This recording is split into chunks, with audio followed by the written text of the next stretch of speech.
வணக்கம் மக்களே, நம்ம சேனல்ல தொடர்ந்து ரிவ்யூஸ் தாங்க பார்த்துக்கிட்டு இருக்கோம். அந்த வகையில இப்ப நம்ம எதை பத்தின ரிவ்யூ பார்க்க போறோம் அப்படின்னா, மாறன் கதையில ஏப்ரல் 23 நாளைக்கு என்ன நடக்க போகுது அப்படிங்கறத பத்தி தாங்க இந்த வீடியோல பார்க்க போறோம். ஸோ மறக்காம இந்த வீடியோக்கு லைக் பண்ணிக்கோங்க, நம்ம சேனலை சப்ஸ்கிரைப் பண்ணிட்டு பக்கத்துல உள்ள பெல்லைக்கானையும் கிளிக் பண்ணி ஆல்னு செட் பண்ணிக்கோங்க. அப்பதாங்க அடுத்தடுத்து வீடியோஸ் போடும் பொழுது உங்களுக்கு தொடர்ச்சியா நோட்டிபிகேஷன் வரும். பார்க்கலாம். சரி வாங்க வீடியோல என்ன நடந்துச்சு அப்படிங்கறத பத்தி நம்ம இன்னைக்கு பார்ப்போம். நம்ம மாறன் எங்க பார்த்தாலும் கார்த்தியை தேடுறாரு. அப்பதான் ஆட்டோக்காரர்கிட்ட விசாரிச்ச போது கார்த்தி ஒரு ட்ரிங்க்ஸ் ஷாப்ல இருக்கிறது தெரிய வருது. உடனே மாறன் அங்கேருந்து ஓடி போய் பாக்குறாரு. பார்த்தா கார்த்தி அந்த அளவுக்கு ட்ரிங்க் பண்ணிருக்காரு. நேரா மாறனை பார்த்து, பிருந்தா, நான் எந்த தப்பும் பண்ணல பிருந்தா அப்படின்னு அழுகுறாரு. இத பார்த்ததோட மாறனுக்கு ரொம்ப கஷ்டமா போயிருது. மாறன் நேரா கார்த்திய பார்த்து, டேய் என்னடா இப்படி பேசுற அப்படின்னு முகத்துல தண்ணி தெளிச்சு கலப்புறாங்க. கார்த்தி சொல்றாரு, டேய் மாறா, நான் எந்த தப்பும் பண்ணவே இல்லடா. பிருந்தா புரிஞ்சுக்கணும்டா, சொல்லுடா. அப்ப மாறன் சொல்றாரு, சரிவா போகலாம் அப்படின்னு சொல்ல, மாறன் சொல்றாரு, இங்க பாரு, நான் எல்லாத்தையும் சரி பண்றேன் வா. அப்ப கார்த்தி சொல்றாரு, டேய் எனக்கு பிருந்தா இல்லாம வாழ்க்கையே இல்லடா. நான் அவ கூட தான் சேர்ந்து வாழணும். அவ பொய் சொல்றாடா, அந்த விஜி பொய் சொல்றா. ஆனா அவ எதுக்காக இப்படி எல்லாம் பொய் சொல்றான்னு எனக்கு தெரியலடா. ஆனா தயவு செஞ்சு என்னையும் பிருந்தாவையும் சேர்த்து வைடா. அவ இல்லாம என் வாழ்க்கையே இல்ல அப்படின்னு சொல்லிட்டு கார்த்தி அழுகுறாரு. கார்த்தி அழுகிறத பார்த்துட்டு மாறனுக்கு அப்படியே ரொம்ப கஷ்டமாகிறது. மாறன் நேரா கார்த்திகிட்ட, இங்க பாரு, நான் பாத்துக்கிறேன் வா அப்படின்னு சொல்லிட்டு நேரா கார்த்தியை கூட்டிக்கிட்டு வீட்டுக்கு வராங்க. கார்த்தி இப்படி மயக்கத்தோட வரத பார்த்துட்டு வீட்டுல உள்ள எல்லாரும் அதிர்ச்சி ஆகுறாங்க. விஜய் அங்கிருந்து வந்து நாடகம் போட ஆரம்பிக்கிறாங்க. ஐயோ, என்ன இவர் இப்படி வராரு, இப்படி எல்லாம் இவர் இருப்பாருன்னு நான் எதிர்பார்க்கவே இல்லையே. இத்தனை நாளும் வந்துட்டு இப்படி எல்லாம் தப்பு பண்ணல, இப்ப கல்யாணம் ஆன பிறகு இப்படி பண்றாரே, என் வாழ்க்கையே போச்சு அப்படின்னு சொல்லிட்டு விஜய் அழுகுறாங்க. அப்ப நம்ம மாற சொல்றாரு, இங்க பாருங்க, இப்போதைக்கு எதுவும் பேச வேணாம், காலையில பேசிக்கலாம், நான் இவனை கூட்டிட்டு போறேன் அப்படின்ட்டு போறாங்க. விஜய் டக்குன்னு, கொடுங்க மச்சான், நான் கூட்டிட்டு போறேன். அப்ப மாறன் சொல்றாரு, சரி வேணா விடு. அப்ப விஜய் சொல்றாங்க, என்ன மச்சான், நான் அவரோட பொண்டாட்டி தானே, நான் கூட்டிட்டு போறது தப்பா அப்படின்னு கேக்குறாங்க. இது கேட்டதோட மாறன் சொல்றாரு, இங்க பாரு, ஏற்கனவே இவன் உன் மேலதான் சரியான கோவத்துல இருக்கான். இப்ப நீ தேவையில்லாம வந்துட்டு இவனை கூட்டிட்டு போற அப்படின்னு சொன்னா இவன் உன் முகத்தை பார்த்தா இன்னும் கோவப்படுவான். பிரச்சனை பெருசாகிறதுக்கு வாய்ப்பு இருக்கு. அதனாலதான் சொல்றேன். இது கேட்டதோட விஜய் அமைதியா நிக்கிறாங்க, மாறன் அப்படி மிரட்டுனதை பார்த்துட்டு. அப்ப மாறன் நேரா கார்த்தியை கூட்டிக்கிட்டு ரூம்ல கொண்டு போய் படுக்க வைக்கிறாரு. ரூம்ல கொண்டு போய் தூங்க வைக்கிறாரு. இன்னொரு பக்கம் வீரா வந்துட்டு பாயெல்லாம் எடுத்துட்டு வெளியில வராங்க. அதே நேரம் அந்த விஜி நம்ம வள்ளி கிட்ட பேசிக்கிட்டு இருக்கிறத வீரா காதல வாங்குறாங்க. விஜய் என்ன பண்றாங்கன்னா, அம்மா, அந்த கார்த்தி இப்படி இருப்பாருன்னு நான் எதிர்பார்க்கவே இல்லை. அவர் குடிக்க மாட்டாரு, ரொம்ப நல்லவரு அப்படின்னு நினைச்சுக்கிட்டு இருந்தேன். ஆனா அவர் என்ன இப்படி பண்றாரு, அந்த பிருந்தாவால என் வாழ்க்கையே போச்சு சித்தி அப்படின்னு சொல்லிட்டு விஜய் அழுகுறாங்க. இத பார்த்துட்டு வள்ளி சொல்றாங்க, இங்க பாரு, கார்த்தி எல்லாம் அப்படிப்பட்ட ஆளே கிடையாது. ஏதோ இப்போதைக்கு அவன் போதாத காலம் இதெல்லாம் நடக்குது. நீ அதை பத்தி இனிமே கவலைப்பட வேணாம், நான் பாத்துக்கிறேன். இது கேட்டதோட விஜயும் சரி அப்படின்னு சொல்றாங்க. இது எல்லாத்தையுமே வீரா காதுல வாங்கிட்டு கண்டிப்பா இந்த விஜய் நல்லவே இல்லை அப்படிங்கிறத நினைச்சுக்கிறாங்க. அப்புறமா வீரா பாயின் தலகாணியும் எடுத்துட்டு வந்துட்டு சோஃபால படுக்கிறதுக்காக வராங்க. அப்பதான் நம்ம கண்மணி இருந்து வந்துட்டு வீராவை பார்த்து வீரா அப்படின்னு சொல்ல, வீரா கண்மணியை பார்த்துட்டு கோவத்தோட அந்த இடத்துல எந்திரிக்கிறாங்க. அப்ப கண்மணி சொல்றாங்க, ஏ என்னடி அவ சொல்ற அப்படிங்கறதுக்காக எல்லாத்தையும் நம்புவியா? இங்க பாரு, என் மேல எந்த தப்பும் இல்லடி, தயவு செஞ்சு முகம் கொடுத்து பேசுறி, ஏண்டி என்கிட்ட பேசவே மாட்டேங்கிற அப்படின்னு கண்மணி கேக்குறாங்க. ஆனா வீரா திரும்பி கூட பேசாம அந்த இடத்துல இருந்து போறாங்க. இத பார்த்துட்டு கண்மணி கவலையோட நிக்கிறாங்க. அப்ப ராகவா அங்கிருந்து வந்துட்டு, கண்மணி என்னாச்சு, வீராவுக்கும் உனக்கும் ஏதாவது சண்டையா, நீ இவ்வளவு பேசுற, வீரா எதுவுமே சொல்லாம கோவத்தோட போயிட்டு இருக்கான். அதுக்கு கண்மணி சொல்றாங்க, என்னங்க அதெல்லாம் ஒண்ணும் இல்ல, எனக்கும் அவளுக்கும் எந்தவித பிரச்சனையும் இல்ல. ராகவன் கேக்குறாரு, பார்த்தா அப்படி தெரியலையே, அவ உன் மேல கோவமா இருக்கிற மாதிரி போறா. கண்மணி சொல்றாங்க, இல்லங்க, எங்களுக்குள்ள சின்ன சின்ன பிரச்சனைகள் இருந்துச்சுல்ல, அதான், மத்தபடி எதுவும் இல்ல, நீங்க கவலைப்படாதீங்க. ராகவனும் சரி அப்படிங்கிறாரு. கண்மணி அந்த இடத்துல இருந்து போனதோட ராகவன் நினைக்கிறாரு, கண்டிப்பா இவங்க ரெண்டு பேருக்குள்ள ஏதோ ஒரு பிரச்சனை இருக்கு அப்படின்னு ராகவன் நினைக்கிறாரு. நம்ம வீரா போயிட்டு நேரா கிச்சன்ல பாய் எடுத்து போட்டு தூங்கிட்டு இருக்காங்க. அந்த நேரம் பார்த்து நம்ம வீராவுக்கு அவங்க அண்ணன் ஏதோ சொல்ற மாதிரியே ஒரு கனவு.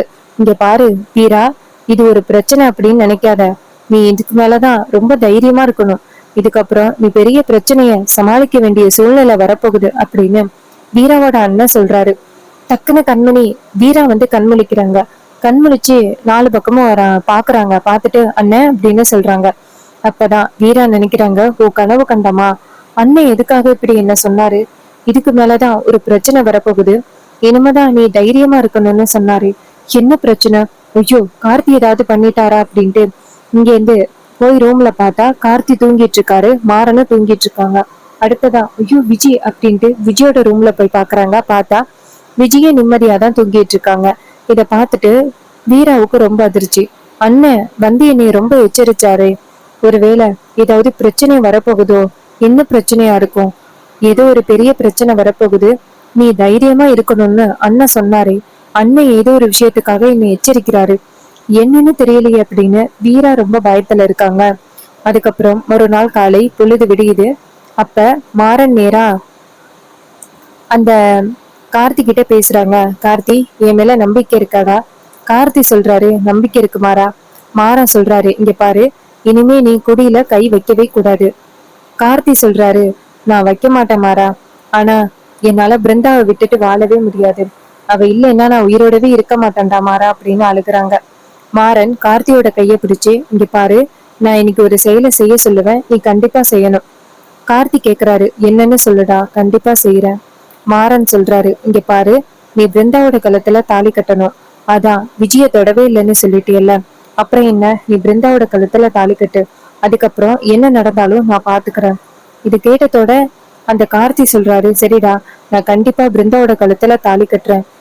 எனக்கு மட்டும் நீ பிருந்தாவை எப்படியாவது சேர்த்து வச்சிட்டியன்னா போதும். நான் பிருந்தாவை அந்த அளவுக்கு உயிருக்கு உயிரா காதலிக்கிறேன். அவ இல்லாம என்னால இருக்க முடியாது. உனக்கு முன்னாடியே தெரியுமில்ல நான் பிருந்தாவை எந்த அளவுக்கு காதலிச்சேன் அப்படின்னு. இந்த விஜய் பாட்டுக்கு இப்படி போய் நாடகம் போட்டுக்கிட்டு இருக்கா. இது கேட்டதோட மாறன் சொல்றாரு, இங்க பாரு, எனக்கு உன் மேல நம்பிக்கை இருக்கு. விஜய்கிட்ட நீ தப்பா நடந்துக்க மாட்ட அப்படின்னு. அந்த ஒரு காரணத்துக்காக தான் உங்க 2 பேரையும் நான் சேர்த்து வைக்கிறேன். கண்டிப்பா பிருந்தா இதுக்கு ஒத்துக்க மாட்டா. ஆனா நீதான் எப்படியாவது அவ கழுத்துல தாலி கட்டணும். இதை கேட்டதோட கார்த்தியும், சரிடா, நான் கண்டிப்பா அவ கழுத்துல தாலி கட்டுறேன் அப்படின்னு சொல்லி ஒத்துக்கிறாரு. அதுக்கப்புறம் நம்ம மாறன் நேரா அந்த பிருந்தாவுக்கு போன் பண்றாங்க. பிருந்தா போன் அட்டன் பண்ணி, சொல்லுங்க மாமா அப்படின்னு சொல்ல, மாறன் கேக்குறாரு, என்ன பிருந்தா பண்ற? பிருந்தா சொல்றாங்க, மாமா நான் அழுதுகிட்டு இருக்கேன். அழுகுறத தவிர வேற என்ன எனக்கு கிடைக்க போகுது? மாறன் சொல்றாரு, இங்க பாரு, பக்கத்துல ஒரு அம்மன் கோவில் இருக்கு, அங்க வரியா? பிருந்தா கேக்குறாங்க, ஏன் மாமா அங்க கூப்பிடுறீங்க? மாறன் சொல்றாரு, இங்க பாரு, சாமி கும்பிடுறதுக்காக தான் அங்க வந்தா கொஞ்சம் நிம்மதியா இருக்குமா. உன் அக்காவையும் நான் கூட்டிட்டு வரேன், வந்துடுறியா? பிருந்தா சொல்றாரு, கண்டிப்பா வரேன் மாமா. அப்ப மாறன் சொல்றாரு, உங்க அம்மா கிட்ட இந்த விஷயத்த பத்தி சொல்லாம நீ வரணும், சரியா? பிருந்தா சொல்றாங்க, சரி மாமா, நான் அம்மா கிட்ட சொல்லல அப்படின்னு சொல்லிட்டு நேரா கோயிலுக்கு கிளம்புறாங்க பிருந்தா. இன்னொரு பக்கம் மாறன் நேரா வீரா கிட்ட போயிட்டு, வீரா வா கோயிலுக்கு போயிட்டு வரலாம். வீரா கேக்குறாங்க, என்ன மாறா திடீர்னு கோவிலுக்கு கூப்பிடுற? மாறன் சொல்றாரு, இல்ல, வீட்டுல கொஞ்ச நாளாவே ஒரே பிரச்சனையா இருக்கு, அதான் கோயிலுக்கு போயிட்டு வந்தா கொஞ்சம் நிம்மதியா இருக்கலாமேன்னு நினைச்சேன், அதான் கேட்டேன். உடனே வீரா சொல்றாங்க, சரி நான் போயிட்டு வரேன், வள்ளியம்மா கிட்ட சொல்லிட்டு வரேன். உடனே மாறனும், சரி சொல்லிட்டு வா அப்படின்னு சொன்னதோட வீரா இங்கேருந்து போயிட்டு வள்ளியம்மாவை பாக்குறாங்க. வள்ளியம்மா, வள்ளி சொல்றாங்க, சொல்லு வீரா, என்னாச்சு? வீரா சொல்றாங்க, நான் கோயிலுக்கு போயிட்டு வரேன் வள்ளியம்மா. வள்ளி சொல்றாங்க, சரி போயிட்டு வா வீரா. உடனே வீரா அந்த இடத்துல இருந்து வராங்க. வந்துட்டு நேரா மாறன் கிட்ட, வள்ளியம்மா கிட்ட சொல்லிட்டு வா போகலாம். உடனே மாறனும் சரி அப்படின்னு சொல்லிட்டு கிளம்புறாங்க. அப்ப மாறன் நினைக்கிறாரு, வீரா, நான் உன்கிட்ட சொல்லாம இப்படிப்பட்ட ஒரு பெரிய முடிவு எடுத்திருக்கேன். கண்டிப்பா உனக்கு என் மேல கோவம் வரும் அப்படிங்கறது நல்லாவே தெரியும். ஆனா எனக்கு வேற வழி தெரியல, அதனாலதான் இந்த முடிவு எடுக்கிறேன். கார்த்தி பிருந்தா இல்லைன்னா உசுரோடவே இருக்க மாட்டான். கார்த்தி அந்த அளவுக்கு பிருந்தா மேல உசுருக்கு உசுரா இருக்கான். திடீர்னு அவனுக்கு ஏதாவது ஆகிருச்சுன்னா அப்புறம் யாரு பொறுப்பாகிறது? அந்த விஜய் மேல கண்டிப்பா ஏதோ ஒரு மிஸ்டேக் இருக்கு. அது என்ன அப்படிங்கறத கூடிய சீக்கிரம் கண்டுபிடிக்கணும். பிருந்தாவையும் கார்த்தியையும் நான் சேர்த்து வைக்கிறேன் அப்படின்ட்டு மாறன் ஒரு முடிவு பண்றாரு. இந்த விஷயத்த பத்தி நம்ம வீராவுக்கு தெரிஞ்சிச்சுன்னா கண்டிப்பா சும்மா விட மாட்டாங்க. அதுக்கப்புறம் வீராவும் மாறனும் சேர்ந்து கோயிலுக்கு போறாங்க.